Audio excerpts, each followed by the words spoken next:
Hey, Buff Nation, voice of the Bus, Mark Johnson here, man. We're inside 2 weeks of that first game. August 29th, Georgia Tech coming to town. We're talking offensive line today. I think you can tell what position this guy coaches here. You wouldn't be coaching defensive backs, would you, at your size?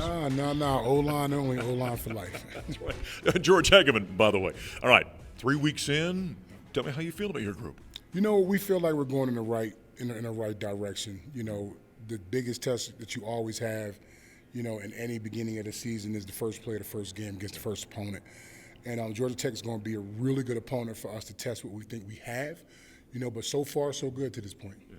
When you bring in a bunch of new guys, you got some nice returners, but you also bring in some new guys. You're going to be a big part of this. How tough is getting them on the same page? We always hear from offensive linemen, they got to work in unison, right? They understand where the other guys are. How tough is that process? Yeah, it's a tough process to begin with, but I think the biggest advantage that we have is that we brought in some interior guys that have a lot of really good experience. Yeah. You know, big-time experience, Big Ten experience, you know, championship experience at that really helps. But we got guys I said outside that really have bought in to exactly what it is we're trying to do. It's made it a lot easier. You know, George, when he got to camp here a few weeks ago, I see Jordan on the field, and he comes off and he takes his pants off.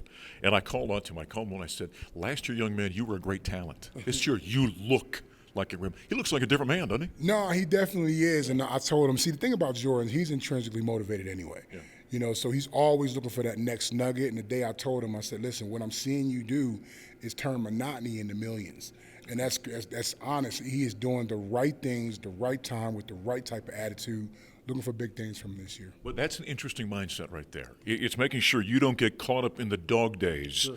You're focused all the time, right? Yeah, sure. That's the thing about playing offensive line. I always tell them, listen, if you're going to play this position as long as I have, as long as Coach Dre has, as long as a lot of other guys haven't had success at it, you got to get used to the monotony.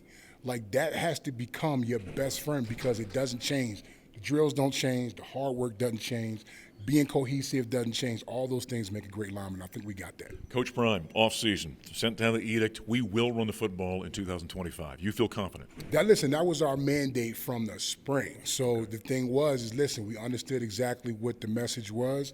We understood what the directive was, and we foamed our mouths to get ready to do just that, and I think we're on the right track. You know, I've talked with the three coaches on the defensive front side. How about you guys on the offensive front side? 3 different guys, 3 different voices, 3 different opinions. How does that all work together with you three? You know, the best thing about us is that we all have the same thought process about how we want to accomplish things. Now, we all approach it very differently, but when it comes down to unison as to how we're going to teach the guys, we figured out I might have a voice for certain guys, Dre has a voice for another group, and then Gunn has a whole group for another guys. And then can't forget our fourth, Grant. He also has another voice for the rest of our guys. So we're cohesive first. They see that, and they basically follow suit. I can't wait. We're inside 2 weeks, man. You gonna be ready? Look, listen, I looked up. It was 12 days. I was like, let's go. I think we're ready. I love it. Good luck this season. Thank you, sir. All right. George Hegamin, one of the offensive line coaches here at Colorado. It's Georgia Tech in town on August 29th.